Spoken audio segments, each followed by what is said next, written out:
Last part के and में हमने देखा था ली उस पूरी फाइट को जीत चुका था और इसी के साथ ही अब ली के लिए आगे बहुत सारी परेशानियां आने वाली थी। इसी के बाद जो ली का सिस्टम होता है वो बाहर आ जाता है। सिस्टम यहाँ पर ली से कहता है उसको इस मैच को जीतने की वजह से एक न्यू रिवॉर्ड दे दिया जा रहा है जो कि काफ़ी ज़्यादा अमेजिंग है उसके लिए, और ये रिवॉर्ड उसे पहले भी मिल चुका है। इसी के बाद ही ली के सामने आ जाता है गोल्डन कलर का बॉक्स जो कि उसके लिए एक प्राइस गिफ्ट है जो कि वो इस मैच को जीता है इस वजह से। लेकिन ली इसे कहता है इसे तुम अभी सेफ रखो क्योंकि मैं इसे आगे चलकर खोलूंगा और आगे आने वाले टाइम में इसकी पावर्स को भी यूज़ करूंगा। इसी के साथ ही ली भी काफ़ी ज़्यादा खुश होता है इस बॉक्स को देखकर। इसी के साथ ही जो उसके दोस्त होते हैं वो दोनों ही उसकी तरफ बढ़ने लगते हैं। यहाँ पर मैं बाई और खू की बात कर रहा था। ली युआन कहता है आखिरकार हम लोग इस मैच को जीत गए। खू कहता है तुम सही में काफ़ी ज़्यादा अमेजिंग हो। बाई भी उससे कहने लगता है मैंने बिल्कुल भी कभी नहीं सोचा था तुम इतने ज़्यादा स्ट्रॉन्ग निकलोगे, तुम्हारी जो स्ट्रेंथ है वो काफ़ी ज़्यादा है, लेकिन अब तुम्हारे जो आगे के मैचेस होंगे वो काफ़ी ज़्यादा टफ होंगे क्योंकि ये फाइट अभी एंड नहीं हुई थी।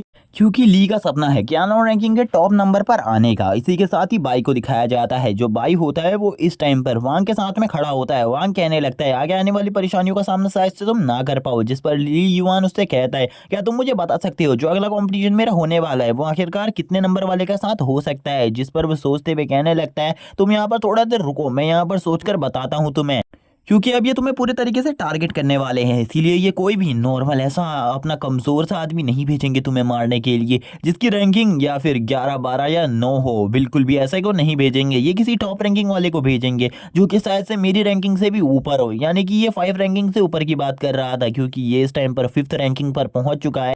ली युआन उससे पूछता है आखिरकार तुम्हारा सोचना क्या है, कौन आ सकता है मेरे से फाइट करने के लिए। जिस पर अब उस डायरेक्टली रिप्लाई करते हुए उससे कहता है मेरे को बस एक ही बंदे का नाम सूझ रहा है इस टाइम पर, लू वांग। लू वांग ये तुमसे इस टाइम पर फाइट कर सकता है, वो इस टाइम पर 4th नंबर पर है और उसके अलावा तुम्हें और कोई भी चैलेंज नहीं दे सकता इनकी टीम से क्योंकि गू तो खुद आएगा नहीं जब तक इनके सारे के सारे मेंबर्स हार नहीं जाते। इसीलिए तुम चिंता मत करो, जिसके सामना अगला तुम्हारा होने वाला है वो तुम्हें बिल्कुल भी डिसअपॉइंट नहीं करेगा। जो दूसरी तरफ से कू होता है वो बोलता है तुम यहाँ पर बिल्कुल भी चिंता मत करो, शायद से तुम उसे भी बहुत ज़्यादा इजीली से डिफीट कर दोगे और अभी तुम्हें आराम करना चाहिए क्योंकि अभी तुमने एक फ़ाइट लड़ी है और ये फ़ाइट तुम्हारे लिए काफ़ी ज़्यादा डिफ़िकल्ट भी थी। और यहाँ पर ली उससे ये कहता है कि जो नंबर 4 का बंदा है वो इतना ज़्यादा तो कमज़ोर नहीं होगा। इसी के बाद जो यहाँ पर वांग होता है वो बताता है कि उस बंदे से मैं भी फ़ाइट कर चुका हूँ और हम दोनों की जो फ़ाइट का रिजल्ट था वो काफ़ी ज़्यादा अमेजिंग था। हम दोनों की फ़ाइट काफ़ी ज़्यादा लंबी भी चली थी। भाई उससे पूछता है आखिरकार तुम्हारी फ़ाइट का रिजल्ट क्या निकला था, जिस पर वो भाई को आंसर देते हुए कहता है इसमें वो बंदा फ़ाइट को जीत गया था बहुत ज़्यादा आसानी से क्योंकि उसके पास जो सोल थी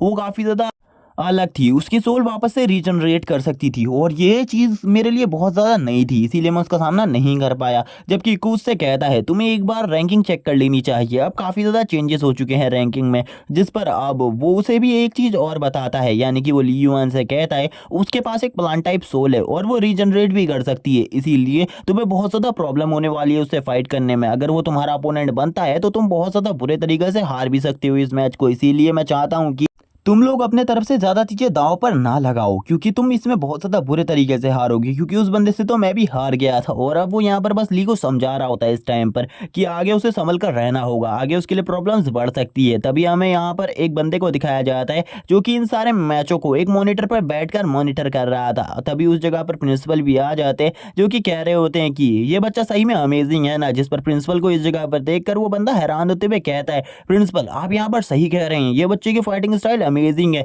इसे देखकर ऐसा लगता है कि ये बरसों से इस तरीके की फाइटिंग को जानता है, इसका किलिंग इंटेंट भी बहुत ज्यादा स्ट्रांग है। इसने आते ही एक बहुत ज्यादा स्ट्रांग बंदे को हरा दिया खाली 12 दिनों के अंदर और इसने इस जगह पर एक रिकॉर्ड कायम कर दिया है। ये 12 दिनों में एक भी मैच को नहीं हारा है अभी तक और आगे भी शायद से इसका ये जो रिकॉर्ड है ये ऐसे ही चलता रहेगा। लेकिन वो उसे एक और बात बताते हुए कहता है मुझे इसके बारे में एक चीज़ सुनकर बहुत ज़्यादा हैरानी हुई कि इसके पास एक ई रैंक की स्पिरिट है। मुझे ऐसा बिल्कुल भी नहीं लगता क्योंकि जो इसके स्पिरिट है इसका ऑरा देखकर ऐसा लगता है कि ये एस या एसएस रैंक की होनी चाहिए। लेकिन मैं बहुत ज़्यादा हैरान हूँ ये देखकर। क्या आप मुझे इसके बारे में थोड़ी बहुत एक्सप्लेनेशन दे सकते हैं आखिरकार ऐसा क्यों है? क्योंकि इसकी मार्शल सोल तो काफ़ी ज़्यादा स्ट्रॉन्ग है। इसका सामना करने के लिए यहाँ पर जियान को भी बहुत ज़्यादा मेहनत करनी पड़ी थी, जबकि जियान भी बहुत ज़्यादा बुरे तरीके से जख्मी हो गया था इस फाइट में।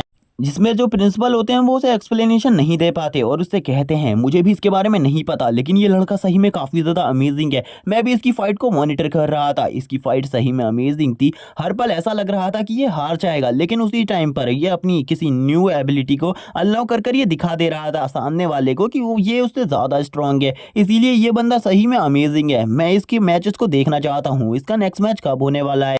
और यहाँ पर प्रिंसिपल ये भी बात करते हैं कि आने वाले टाइम में शायद से ये टॉप पर भी पहुंच सकता है अगर इसे वो लोग ना रोकें।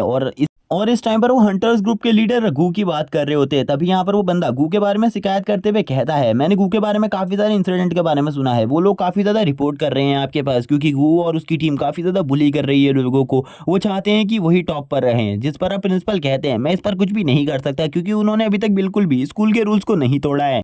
और मुझे लगता है बच्चे अभी इन सब चीज़ों को सह सकते हैं, क्योंकि ये तो काफ़ी ज़्यादा छोटी मोटी चीज़ें हैं, इनको सहना उनके लिए ज़्यादा मुसीबत की बात नहीं होगी। इसी के बाद अब हमारा नेक्स्ट सीन दिखाते हैं ट्रेनिंग हॉल का, जिस जगह पर ली युआन जा रहा होता है ट्रेनिंग हॉल पर। तभी उसे एक बंदा बताता है कि उसके ट्रेनिंग हॉल के प्राइसेस को कम कर दिया गया है और अब वो हायर रैंक के ट्रेनिंग हॉल को भी बुक कर सकता है। तभी यहाँ पर उसके लिए एक स्पेशल ऑफर भी निकाल दिया जाता है। खाली 1 लाख में उसे एक हाई लेवल का ट्रेनिंग रूम दे दिया जाता है, जिसके बाद वो उस जगह पर आ जाता है जिस जगह की स्पिरिचुअल एनर्जी काफ़ी ज़्यादा होती है। उसका सिस्टम बताता है कि इस जगह पर अगर वो ट्रेनिंग करता है तो उसके लेवल बढ़ने के चांसेस 90% ज़्यादा हो जाएंगे, क्योंकि इस जगह पर जो क्यूई एनर्जी और स्पिरिचुअल एनर्जी का लेवल है वो काफ़ी ज़्यादा है और टाइम के मुकाबले। जिस पर अब लीवान कहता है हाँ मुझे भी पता है इस जगह का स्पिरिचुअल लेवल काफ़ी ज़्यादा है, लेकिन तुम मेरे बॉक्स को निकालो। और वो तुरंत ही इस बॉक्स को देखकर खुश होने लगता है। वो कहता है पिछली बार तो इसके अंदर से काफ़ी ज़्यादा अनोखी चीज़ निकली थी, इस बार क्या निकलेगा। उसे इस बार 50,000 पॉइंट्स मिलते हैं और एक मेटल का पीस मिलता है जो कि किस काम के लिए आएगा ये हमें सिस्टम आगे बताता है। ये वो बताता है कि ये चीज़ तुम्हारे लिए अभी किसी काम की नहीं, बट आगे चलकर जब तुम किसी से भी फाइट करोगे तो ये चीज़ को अगर तुम यूज़ करोगे तो यहाँ पर तुम्हारी जो बॉडी है उसके अंदर स्पिरिचुअल एनर्जी की बिल्कुल भी कमी नहीं होगी। कुछ टाइम के लिए तुम्हारी स्पिरिचुअल एनर्जी काफ़ी ज़्यादा बढ़ जाएगी और इसका अगर तुम यूज़ देखना चाहते हो तो अपने वापस से ट्रांसफॉर्मेशन में आ जाओ। और वो जैसे ही अपनी ट्रांसफॉर्मेशन को लेता है वो यहाँ पर अपनी फॉर्म में आते हुए कहता है हाँ मैं इस जगह पर आ सकता हूँ, क्योंकि ये जगह काफ़ी ज़्यादा बड़ी है और इस ट्रेनिंग रूम के अंदर मैं बहुत ज़्यादा इजीली इस रूप को कंटेन रख सकता हूँ। थोड़ा टाइम इस जगह की एनर्जी को एब्जॉर्ब करने के बाद अब वो उस मेटल पीस की पावर को यूज़ करने की कोशिश करने लगता है, लेकिन बहुत टाइम यूज़ करने के बाद भी वो उसकी पावर को अच्छे तरीके से यूज़ नहीं कर पा रहा था। तभी वो उसको बाहर निकाल लेता है और कहता है आखिरकार इसे किस तरीके से यूज़ करना है। जिस पर अब सिस्टम उसे कहता है चलो ठीक है, जैसा मैं तुमसे कह रहा हूँ तुम्हें बस वैसा ही करना है। वो उसे उसकी बॉडी के अंदर इंजेक्ट कर देता है, जिसके बाद अब वो उसे बताता है कि अब आगे से कभी भी उसकी स्पिरिचुअल एनर्जी ड्रेन होगी तो ये उसकी स्पिरिचुअल एनर्जी को अपने आप ही फुल कर देगा। अब तुम्हें बाकी सारी चीज़ों के ऊपर ध्यान देना चाहिए। थोड़ी ही देर में वो एक टोकन के अंदर से काफ़ी सारे लो रैंक के स्पिरिट स्टोन को निकालने लगता है ताकि वो उन सभी के साथ कल्टीवेशन कर सके इस जगह पर। और उसको ऐसा करता हुआ देखकर उसका जो सिस्टम होता है वो उसके सामने आते हुए कहने लगता है मैं यहाँ पर तुम्हें तुम्हारे पॉइंट्स के बारे में बताता रहूँगा। और इसी के बाद ही उसका सिस्टम उसको जैसे ही वो ब्रेक थ्रू कर रहा होता है, यानी कि एक एक स्पिरिट स्टोन को एब्जॉर्ब कर रहा होता है, उसे बताता रहता है कि उसे 1000 पॉइंट्स मिल चुके हैं। और ऐसा 4-5 बार लगातार होता है। इसी के बाद सीन शिफ्ट होता है और हमें हॉस्टल के अंदर का सीन दिखाते हैं। जो हॉस्टल के अंदर होते हैं सभी स्टूडेंट उस जगह पर बातें कर रहे होते हैं ली युआन के बारे में, जबकि जो ली युआन था वो अपने दोस्त से बात करने लगता है, यानी कि वो कू से बात कर रहा होता है। इस टाइम पर कू उससे कहने लगता है अब तो तुम एक हायर रैंक के ट्रेनिंग रूम को भी बुक कर सकते हो। ये तो काफ़ी ज़्यादा अमेजिंग बात है। ली युआन बताता है ये सब उसके रैंक की वजह से हुआ है, उसके पास अभी काफ़ी सारा पैसा है जिसका वो यूज़ कर रहा है अपनी ट्रेनिंग के ऊपर, क्योंकि वो इन पैसों का यूज़ ट्रेनिंग के ऊपर ही करना चाहता था। जिस पर कू उससे कहता है आखिरकार तुम्हारा जो अगला मैच है उसके लिए तुमने क्या सोचा है। ली युआन बताता है कि इस बार वो भी बैटिंग में पार्टिसिपेट करेगा और 20 मिलियन की बैट लगाएगा, जिसे देखकर वो हैरान होता है और कहता है क्या सही में अगला मैच को तुम जीतने वाले हो, तुम इतने ज़्यादा कॉन्फिडेंट कैसे हो सकते हो, तुमने काफ़ी ज़्यादा पैसे को लगा दिया है, मैं भी इसमें ज़रूर पैसा लगाऊंगा। वो पहले बोलता है मैं 20 मिलियन लगाऊंगा, लेकिन थोड़ी ही देर में वो अपने बात को चेंज करते हुए कहता है मैं टोटली 30 मिलियन लगाने वाला हूँ इस बार। जिस पर ली युआन भी हैरान हो जाता है और कहने लगता है ये तो काफ़ी ज़्यादा अमाउंट है, इतना तुम्हें अमाउंट बिल्कुल भी नहीं लगाना चाहिए, मैं तुम्हें इतने अमाउंट को लगाने से मना करना चाहता हूँ, लेकिन अगर तुम इसे लगाते हो तो यहाँ पर तुम्हारा फ़ायदा भी हो सकता है और घाटा भी, क्योंकि अगर मैं हार गया तो ये तो मेरी गलती होगी, लेकिन तुम्हें यहाँ पर ऐसा बिल्कुल भी नहीं करना चाहिए। लेकिन कू उसकी बात को नहीं मानता। कू कहने लगता है मुझे यकीन है तुम्हारे ऊपर, तुम इस मैच को ज़रूर जीतोगे। और ली युआन भी अब उससे कहता है तुम चिंता मत करो, मैं पूरी कोशिश करूंगा, लेकिन क्या तुम मुझे मैच के टाइमिंग के बारे में बता सकते हो। तो अब वो उसे मैच के टाइमिंग के बारे में बताने लगता है। उसे और किसी ने नहीं बल्कि उसी बंदे ने चुनौती दी है, यानी कि लुओ जो कि 4th नंबर पर है, उसने तुम्हें चुनौती दी है और वो तुमसे फाइट करना चाहता है, जिस पर अब कूबी कहता है कि यहाँ पर तुम्हें सतर्क रहना चाहिए, लेकिन तुम तो यहाँ पर मजाकिया जैसी बातें कर रहे हो क्योंकि वो बंदा तो काफ़ी ज़्यादा स्ट्रांग है। तुम्हें भी अपनी ट्रेनिंग जारी रखनी चाहिए क्योंकि तुम्हारे मैच में बिल्कुल भी ज़्यादा टाइम नहीं बचा है। तुम्हें नेक्स्ट डे ही फाइट करनी है उससे और नेक्स्ट डे शाम को तुम्हारा मैच है। ली युआन कहने लगता है ये तो काफ़ी ज़्यादा जल्दी है, मैंने बिल्कुल भी नहीं सोचा था इतनी जल्दी मेरा मैच होगा उसके साथ। जिस पर अब यहाँ पर वो भी उसे कहता है तुम्हें कुछ भी कर जीतना होगा क्योंकि मैं काफ़ी ज़्यादा पैसा लगा रहा हूँ तुम्हारे ऊपर।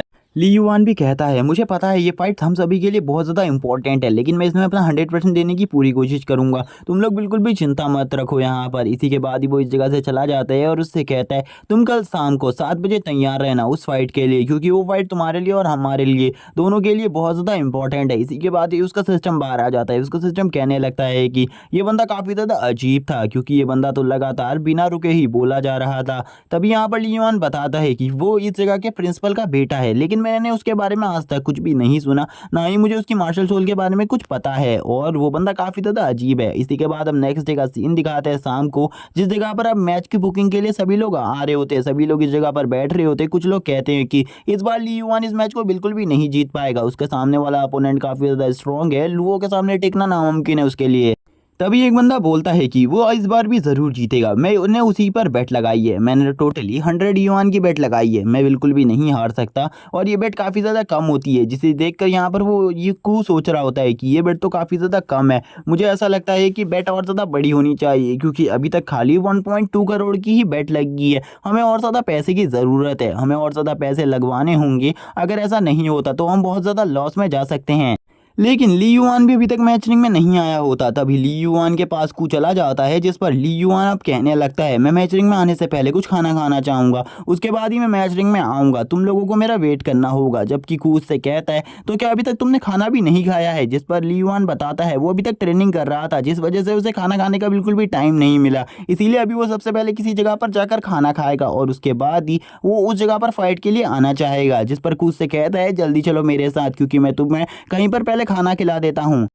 जिस पर ली युआन उसे रोकते हुए कहता है हमें उधर जाने की कहीं भी ज़रूरत नहीं है, मैंने रेस्टोरेंट में पहले से ही एक जगह पर एक टेबल बुक करवाई हुई है, हमें उसी जगह पर खाना खाना चाहिए। जिस पर अब वो भी उसके लिए एग्री हो जाता है और कहता है ये साहब कुछ जल्दी करो, और वो जल्दी से बिल लाने को भी कहने लगता है होटल में आने के बाद, और यहाँ पर सब कुछ जल्दी जल्दी करने की कोशिश कर रहा था। जिस पर ली युआन उससे कहता है आखिरकार तुम इतना ज़्यादा जल्दीबाजी में ये सब कुछ क्यों कर रहे हो, क्या तुम यहाँ पर बहुत ज़्यादा जल्दी नहीं कर रहे। जिस पर कूस से कहता है तुम यहाँ पर जितना खाना खाना चाहते हो खा सकते हो, क्योंकि मैं बस तुमसे ये चाहता हूँ कि तुम खाकर बहुत ज़्यादा अच्छे तरीके से फाइट करो ताकि तुम उस फाइट को जीत सको, और उसके बाद तो हमारे पास काफ़ी ज़्यादा पैसा होगा जिसके बारे में हमने सोचा भी नहीं है, इसीलिए तुम अच्छे से खाओ। और वो उसे अच्छे से खाने को कहने के बाद खुद भी खाने लगता है और थोड़ी ही देर में इन दोनों का इस जगह पर खाना पीना पूरा तरीके से ख़त्म हो जाता है। और ली युआन भी अब उससे कहने लगता है खाना खाने के बाद चलो ठीक है अब मैं भी यहाँ पर तैयार हूँ फाइट के लिए, लेकिन अभी मुझे यहाँ पर ऐसा लग रहा है कि मैं बिल्कुल भी इस फाइट को नहीं जीत पाऊंगा, क्योंकि जो सामने वाला अपोनेंट है मैंने उसके बारे में काफ़ी सारी अभी अभी नई नई चीज़ें सुनी है, उसके पास काफ़ी सारी मिस्टीरियस थिंग्स हैं जिनके बारे में किसी को भी नहीं पता। जैसे कि हमने एक रीजनरेशन एबिलिटी के बारे में सुना था, मैं देखना चाहता हूँ आखिरकार उसकी वो रीजनरेशन एबिलिटी क्या है। कूद से कहता है मैं तुम्हें बिल्कुल भी स्पॉयलर्स नहीं देना चाहता, इसीलिए तुम मैच रिंग में जाकर खुद उसकी फाइट को देख लो। तभी अब हमें दूसरा सीन मैच रिंग का ही दिखाया जाता है, जिस पर ली युआन के बारे में बात करते हुए कू कहने लगता है मैंने कहा था ना इस जगह पर बहुत सारे लोग आए हुए होंगे, क्योंकि पिछली फाइट के बाद तुम काफ़ी ज़्यादा पॉपुलर हो चुके हो और इसीलिए इस जगह पर इतने सारे लोग आए हुए हैं। अब कू भी यहाँ पर ली युआन को नीचे भेज देता है और नीचे भेजने के बाद उससे कहता है मुझे लगता है तुम इस बार भी जीत कर आओगे, और जाओ अब जीत कर आओ। और ये सब होने के साथ ही ली युआन भी नीचे आ जाता है। ली युआन नीचे आने के बाद कहने लगता है मुझे बिल्कुल भी नहीं पता ये फाइट कैसी जाने वाली है, लेकिन ये फाइट मैं अपना पूरा बेस्ट दूंगा। जिसको गू भी अटेंड करता है और गू भी ली युआन को देखकर बोलता है तुम इस फाइट को जीत नहीं पाओगे। ली युआन कहने लगता है वो तो वक्त बताएगा कि तुम्हारे ये जो नया हंटिंग ग्रुप का मेंबर है ये बचता है या फिर नहीं। और इसी के साथ ही वो बंदा भी इस जगह पर आते हुए कहता है तो तुम ही हो वो बंदे जिसने यहाँ पर जियान को बहुत ज़्यादा बुरे तरीके से जख्मी कर दिया था, लेकिन तुम्हें इस जगह पर फाइट के लिए नहीं आना चाहिए था क्योंकि मैं उससे काफ़ी ज़्यादा स्ट्रांग हूँ। और मैं बस तुमसे यहाँ पर एक ही सलाह देना चाहूँगा, अगर तुम यहाँ पर डर चुके हो तो तुम्हें पैर में पड़कर माफ़ी मांग लेनी चाहिए। अगर तुम ये काम करोगे तो हम लोग तुम्हें माफ़ कर देंगे, वरना तुम्हें बिल्कुल भी माफ़ नहीं किया जाएगा और तुम्हें और ज़्यादा बुरी पनिशमेंट दी जाएगी इस जगह पर। शायद से अगर तुम मेरी बात को नहीं मानते हो तो मैं तुम्हारी जान भी ले सकता हूँ। और वो ये बात कहने के बाद कहने लगता है क्या अब हमें फाइट करनी चाहिए। ली युआन उससे कहता है यहाँ पर बकवास खाली तुम ही कर रहे हो, मैं तो यहाँ पर शांति से बैठा हूँ, मैं बस इंतजार कर रहा हूँ कब तुम ये लाइन बोलोगे कि अब हमें फाइट करनी चाहिए। इसी के बाद ही अब इस जगह पर जो अनाउंसर होता है वो अनाउंस कर देता है कि फाइट को स्टार्ट किया जाए। और इसी के साथ अब जितने भी लोग इस जगह पर इन दोनों के सपोर्टर्स होते हैं वो पूरे तरीके से चिल्लाने लगते हैं अब बीच ट्रांसफॉर्मेशन होने वाली है। और इसी के बाद ये दोनों ही अपने बीच ट्रांसफॉर्मेशन में आ जाते हैं। जो वो बंदा होता है वो तुरंत ही अपने चश्मे को उतार कर फेंक देता है और अपने ट्रांसफॉर्मेशन में आ जाता है। जो उसकी प्राण टाइप ट्रांसफॉर्मेशन होती है वो काफ़ी ज़्यादा अमेजिंग दिख रही होती है। और वो इसके साथ ही ली युआन के ऊपर हमला भी कर देता है। और वो कहने लगता है तुम मेरे हमले से नहीं बच पाओगे क्योंकि तुम काफ़ी ज़्यादा कमज़ोर हो। लेकिन वो जैसे ही ली युआन के ऊपर इस हमले को करता है ली युआन को भी इसके बारे में पता चल जाता है। ली युआन कहने लगता है ये तो काफ़ी ज़्यादा कमज़ोर हमला है और वो तुरंत ही अपने थंडर क्लॉ का अटैक कर इन सारे चीज़ों को एक ही बार में डिस्ट्रॉय कर देता है। जिसे देखकर अब ली युआन के दोस्त उससे कहने लगते हैं तुम तो सही में काफ़ी ज़्यादा अमेजिंग हो, तुमने यहाँ पर एक ही अटैक में उसको बहुत ज़्यादा बुरे तरीके से सबक सिखाया है। सभी लोग कहते हैं हमने बिल्कुल भी ऐसा नहीं सोचा था ली युआन इस अटैक को रोक पाएगा। जबकि जो दूसरी तरफ वांग होता है वो कहने लगता है तुम लोगों को इतना ज़्यादा खुश नहीं होना चाहिए क्योंकि ये उसका एक नॉर्मल अटैक था, वो बस ली युआन की पावर को चेक कर रहा था। उसने अभी तक ली युआन के ऊपर अपनी पूरी पावर से अटैक ही नहीं किया है बल्कि वो तो अभी ली युआन के साथ बस खेल रहा है। अब इस जगह पर फाइट स्टार्ट हो जाती है, कभी ली युआन उसके ऊपर भारी पड़ता है तो वो कभी वो ली युआन के ऊपर। लेकिन ली युआन जितने भी बार उसके क्लॉज को काटता है वो उतने ही बार उनको ग्रो कर लेता है। जबकि ली युआन उसकी ऐसी पावर को देखकर हैरान होता है। ली युआन बोलने लगता है जब तक इसकी बॉडी के अंदर स्पिरिचुअल एनर्जी है मैं इसका सामना बिल्कुल भी नहीं कर सकता क्योंकि तब तक का ये अपनी बॉडी के इन पार्टिकल्स को वापस से रीजनरेट करता रहेगा। और अगर ये ऐसे ही रीजनरेट करता रहा तो मैं तो इस फाइट को बहुत ज़्यादा बुरे तरीके से हार जाऊंगा। जितने भी यहाँ पर लुओ के फैंस होते हैं वो कहने लगते हैं लुओ सही में अमेजिंग है। ली युआन बोल रहा होता है अब यहाँ चलो ठीक है मुझे भी यहाँ पर अपने फुल पोटेंशियल का यूज़ करना चाहिए और मुझे भी किसी ना किसी चीज़ का यूज़ कर कर इसे हराना होगा वरना ये तो बहुत ज़्यादा देर तक इसी तरीके से मेरे को बहुत ज़्यादा बुरे तरीके से बीट कर पाएगा। और अब वो अपनी बीस ट्रांसफॉर्मेशन के किसी और पावर को यूज़ करने के बारे में सोचता है। लेकिन इस टाइम तक जो लुओ होता है उसने अपने किसी और ज़्यादा पावरफुल अटैक को तैयार कर लिया होता है। लेकिन ली युआन भी तैयार था अपने न्यू अटैक को करने के लिए। ली युआन भी कहता है चलो ठीक है देखते हैं आखिरकार अब हम दोनों में से कौन जीता है। दोनों ही एक दूसरे को देखकर काफ़ी ज़्यादा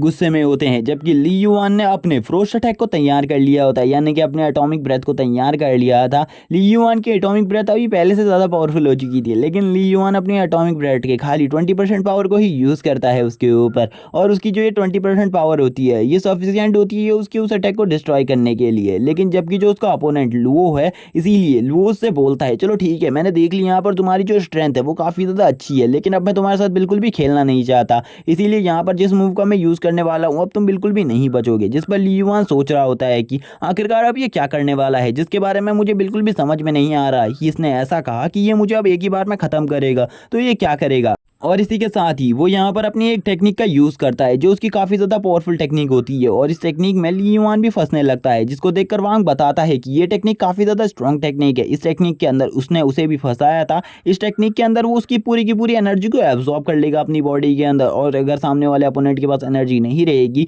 तो उसकी हालत काफ़ी ज़्यादा ख़राब हो जाएगी। इसीलिए मैं कहना चाहता हूँ ली युआन से अगर वो इस अटैक को नहीं रोक पाया तो वो एक ही बार में नॉकडाउन हो जाएगा। जिसे देखकर वांग बोलने लगता है क्या यहाँ पर तुम कह रहे हो कि ये बंदा ली युआन को हरा सकता है अगर इसने इस अटैक को सही तरीके से कर लिया तो।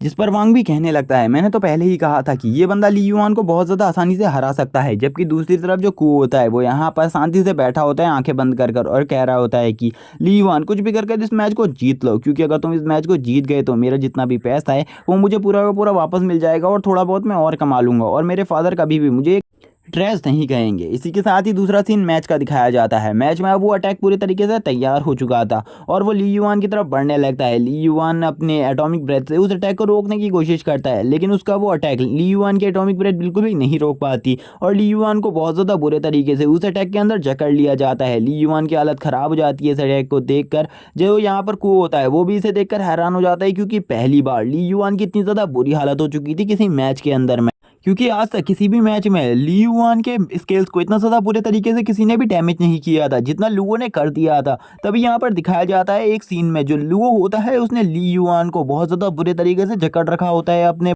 थ्रेड्स के अंदर, और कुछ थ्रेड उसकी बॉडी के अंदर भी घुस चुके थे, जिससे वो स्पिरिचुअल एनर्जी को एब्जॉर्ब कर रहा होता है और कहने लगता है मैंने इसकी काफ़ी ज़्यादा स्पिरिचुअल एनर्जी को एब्जॉर्ब कर लिया है, मुझे ऐसा लगता है कि अब ये काफ़ी ज़्यादा वीक हो चुका होगा और मुझे अभी इसे ख़त्म करना होगा। लेकिन ली युआन अभी तक पूरी तरीके से स्टेबल होता है। ली युआन कहने लगता है जो स्टोन मेरे पास था उसकी वजह से मेरी स्पिरिचुअल एनर्जी अभी भी काफ़ी ज़्यादा है, इसीलिए मुझे अभी भी चिंता करने की बिल्कुल भी ज़रूरत नहीं है। लेकिन अगर मैंने अभी जल्दी ही कोई कदम नहीं उठाया तो मेरी सारी की सारी स्पिरिचुअल एनर्जी खत्म हो जाएगी और ये मुझे बहुत ज़्यादा इजीली डिफीट कर देगा और मैं ऐसा बिल्कुल भी नहीं चाहता। और ऐसे के साथ ही वो उसके ऊपर हमला करना स्टार्ट कर देता है और उसके सारे के सारे टेंटिकल्स को एक ही बार में ख़त्म कर दे।